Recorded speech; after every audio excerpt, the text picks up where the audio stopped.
1.17.0 beta patch notes. So as you guys can see, it's out on Android and iOS. Rank Season 3 is coming, so guys, get ready for that. I'm not gonna read this because I'm only gonna give you the key details of these paragraphs. So basically what this is telling you, I'll leave guys the link to this page down in the description, so make sure to check it out. New season coming out, bronze to spec, but not only that, there's gonna be a new rank called Iron. It's below bronze. For you guys that think bronze is hard, do not laugh, because we've all been there. And Spec Ops, reaching Spec Ops and Master is going to be a bit harder, like as you guys can see. Gradual leaver penalty. Players who leave rank matches and do not return will receive suspension from rank based on the amount of penalties they have accumulated recently. Previously, players could accumulate 3 penalties before suspension. First penalty is 30-minute suspension. That's a lot, I'm not gonna lie. Second penalty, 1-day suspension. That's too much. And 2 days if you leave the 3rd time, and 4th or more penalties is just abuse. Round wins required for match win increase from first to 9 rounds to first 13 wins, which is weird. They just increased it like 4 more rounds. This change was added to mitigate the pistol rounds impact of the rest of the match, giving teams more chances for comebacks. Okay, I thought it was the opposite. Freeze time increased from 10 to 15 seconds, also providing custom defuse. This change was added to give teams more time to communicate before round starts. How are you gonna communicate? Through chat? VC? They should add VC, I'm not gonna lie. Now to the faction weapons and weapon balance update. Coalition and Breach will have their own set of weapons when playing diffuse and rank matches game modes. Weapon balance update to enforce the faction weapons features. No point of doing that.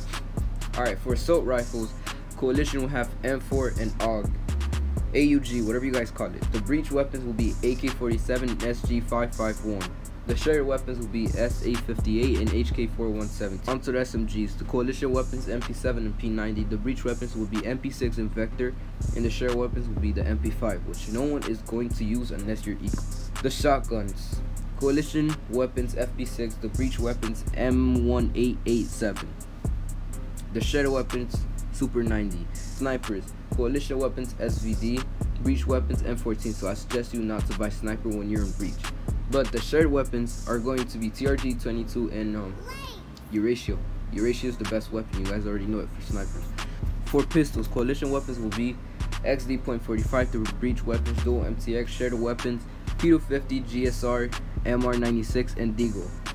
The Deagle. This is the most important part for you guys, because most of you guys cry about the Deagle day and day. So max damage increased from 44 to 52, which is good, because I hit people like 4 shots and they were still alive. Minimum damage increased from 37 to 40. That must be the feat. Damage drop of start range decreased from 20 to 15. Camera recoil decreased from 3 to 1.4.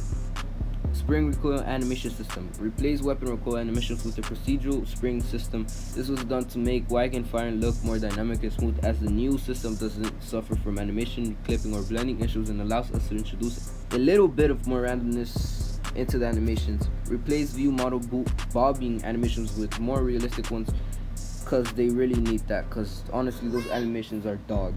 Recoil animations changes do not affect the accuracy of weapons, period. Guys, if you guys want to read this, I'll leave the link to the page down below, or you already know where to go, criticalopsgame.com. And yeah, peace out.